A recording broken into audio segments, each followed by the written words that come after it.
भाई, मैं आज ना ये वीडियो देख रहा था भाई का। ठीक है। और फिर मेरे को पहले ये चीज़ सुनो। डॉक्टर भीमराव अंबेडकर जी के बारे में लोग आज इतनी बात करते हैं। जब वो स्कूल में गए थे तो उनको अपनी खुद की बोरी घर से लेके जानी, इस तरह की स्ट्रगल से लेके कैसे उन्होंने अपना नाम कमाया कि आज अमेरिका की कोलंबिया यूनिवर्सिटी तक में उनकी मूर्ति स्थापित है। ये कहानी काफी इंस्पायरिंग है और आपको भी जाननी चाहिए। और इसके लिए आपको ये पॉइंट सुना। ठीक है, अब मैं दूसरा एक और पॉइंट सुनाता हूँ, उसके बाद मैं अपना प्रश्न पूछता हूँ लोगों से कि क्या बी आर अम्बेडकर जी एक सही जन थे कॉन्स्टिट्यूशन को बनाने के लिए, एक या ये इंसान करेक्ट बंदा था क्या करके। स्थापित है। ये कहानी काफी इंस्पायरिंग सॉरी, नेक्स्ट पॉइंट है। कि वो ये एक पॉइंट। स्टेट पूरे देश के लिए थ्रेट बन जाती है। यही रीजन है कि सिर्फ इंडिया ही नहीं, इंडिया के बाहर के देशों में भी रिजर्वेशन दिया जाता है। अब मैं इधर एक पॉइंट पूछता हूँ जनता से कि भाई ये पॉइंट पूछा ना रिजर्वेशन के, दूसरी जगह भी बोलने वाला है। पहले तो क्रेडिट्स पूरा भाई का है, मेरा कुछ नहीं है, मैं सिर्फ रेफरेंस के लिए उपयोग कर रहा हूँ। पहली चीज़ तो भाई, इधर रिजर्वेशन चलता है क्योंकि इधर यूएसएसआर था, कम्युनिज्म चलता था। बाद में ये बड़ा भाई, ये छोटा भाई, सब जिसको पता है उसको पता है। ठीक है, कनाडा में तो ब्रिटिश का ये था, उधर भी कॉलोनाइज था सेम इंडिया की तरह। तो मैं पूछता हूँ भैया जी, जब इधर सब जगह पे जहाँ पर डिस्क्रिमिनेशन हुआ वो लोग ने करवाया। भाई दुनिया भर में जो भी डेवलपमेंट होता है उसको कंपेयर करते हैं इंडिया की डेवलपमेंट के साथ। अपने देश में यही होता है। रेलवे से ले लो, रोड की हेल्थ एंड रोड की जो भी सिविक सेंसेस, सब कुछ कंपेयर होता है यूएस, यूके, जर्मनी। ठीक है। और कभी कभी यार जापान या फिर दूसरे देशों से। मैं पूछता हूँ भाई, जहाँ पर डिस्क्रिमिनेशन दुनिया भर के सारे दुनिया में सब लोग जानते हैं, वाइट एंड ब्लैक का डिस्क्रिमिनेशन इधर, सिविल कोड, ये वॉर हुआ था। ठीक है। और फिर इधर का डिस्क्रिमिनेशन सब जानते हैं, नाची जर्मनी के बारे में तो सब जानते हैं। तो मैं पूछता हूँ भाई कि जब इधर का कॉन्स्टिट्यूशन बनाया गया था, क्या उन लोगों ने काले लोग को उपयोग उसको भी मिला के बनाया था? नहीं। जब इंडियन कॉन्स्टिट्यूशन जब बनाया गया था, जाके गूगल कर लो, एक भी काला बंदा नहीं था। भाई तब तो स्लेवरी अब चलता भी था, आज भी वही कॉन्स्टिट्यूशन चलता है। जर्मनी में सबको पता है क्या चलता है, क्या हाल है। भाई इधर तो फ्रीडम ऑफ स्पीच के बारे में तो सुना तक नहीं है इन लोग ने तो। इधर सेम है, थोड़ा थोड़ा चलता है, थोड़ा थोड़ा नहीं चलता है। कनाडा की क्या हाल है आज पूरी देश जानता है। मैं पूछता हूँ ना भाई कि जहाँ पर क्यों उपयोग नहीं किया था पता है, इधर ब्लैक को करके उपयोग इंक्लूड करके क्यों नहीं बनाया गया था? क्योंकि सिंपल बात है भाई, क्योंकि उनके अगेंस्ट बहुत ज्यादती हुआ है। देश की कॉन्स्टिट्यूशन बनाना मतलब next generation, present generation, future generation, सारे के सारे लोग उसको पालन करें। जब उन जैसे लोगों को आप इंक्लूड करके करोगे ना, तो वो लोग अब वो लोग बोलेंगे कि भाई हमारा रिवेंज आर्क है, हमारा हमारा रिवर्स रिवेंज अब हम शुरू करेंगे। भाई इनके अम्बेडकर जी के साथ तो ये हुआ था।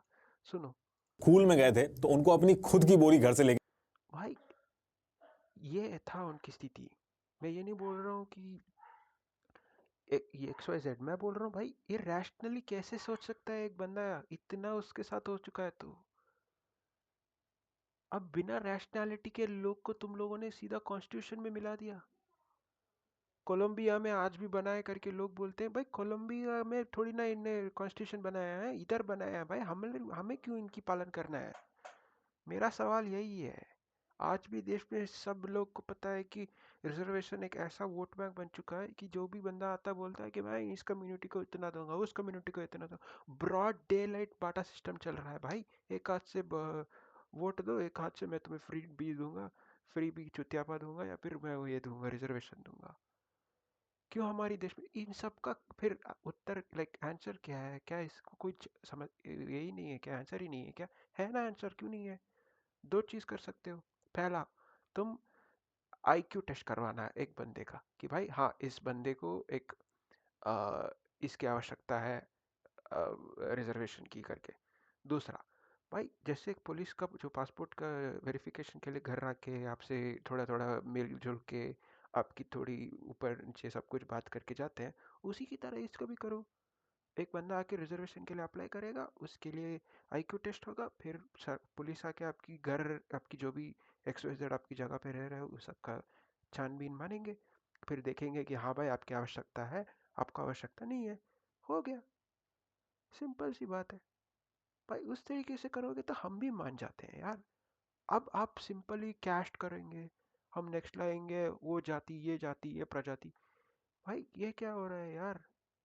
डेवलपमेंट के तो नामो निशान तक नहीं है अपने देश में, क्योंकि यही अब उल्टा ओबीसी को अब तुम इसको हटा भी नहीं सकते हो। देख रहे हो कितना इरेशनली एक डिसीजन लिया गया था एक बंदे से, वो उसे अब तुम हटा भी नहीं सकते हो।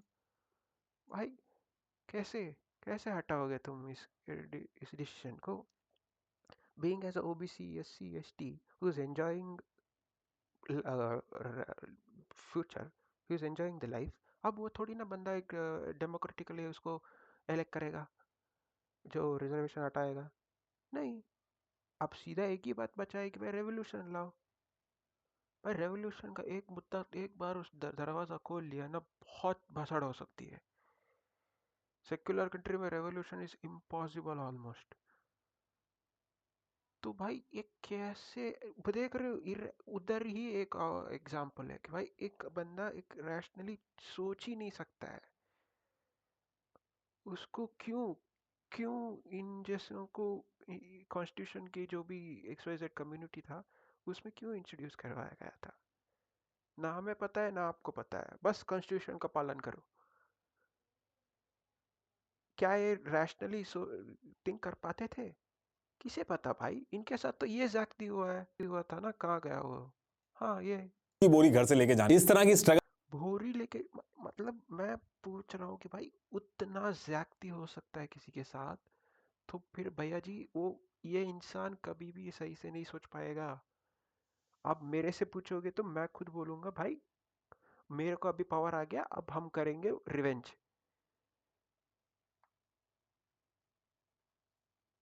भाई आप अगर मेरे आंसर से मानते हैं तो भाई बोल दो यार, कमेंट करके ज़रूर बताना। Thank you.